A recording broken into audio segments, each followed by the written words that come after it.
Hello guys! Sa mga napapanghinaan ng loob dyan, ito, for advice lang po sa ating lahat. Um, kung nanghihina ang kalooban mo dahil sa hirap ng buhay, alam ko dahil naranasan ko yan ngayon. Um, Lumalakas po kasi yung kalooban ko dahil may Panginoong Diyos ako. Tumatawag ako palagi sa taas. At syempre, palagi po nating gawin yung mga tama. Hindi po tayo nanloloko ng tao, hindi po tayo nang tatapak ng tao, hindi po tayo nang aagabyado ng tao. At dun lang po tayo sa tama. Gumawa po tayo ng tama. Kahit ginawan ka ng mali, gawan mo pa rin ng tama. Okay lang po yun. Kayo na po ang magpapasya sa buhay nyo.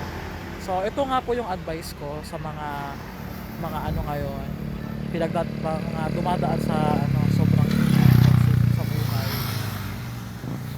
Ang gawin nyo lang po sa buhay ay magtrabaho lang po kayo ng marangal at mahalin nyo po ang pamilya nyo, dahil hindi po habang buhay ay lagi po sila nasa tabi natin. Yun lang po. At saka kapit lang po palagi sa taas. Wala po tayong ibang pangahawakan kundi yun lang po. Dahil palagi po natin tatandaan na ang kayamanan dito sa lupa ay hindi kailanman madadala sa itaas. Ang kailangan lang po natin gawin ay paglingkuran ng Panginoong Diyos at tanggapin kung ano yung meron tayo at baguhin kung ano yung pagkakasala natin.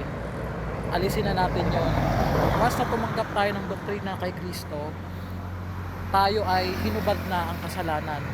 Tayo ay magiging bago na. So, ayun po guys, para gumaan po ang kalooban nyo, mag-pray lang po kayo sa taas at huwag po kayo susuko. Mahal tayo ng Panginoon.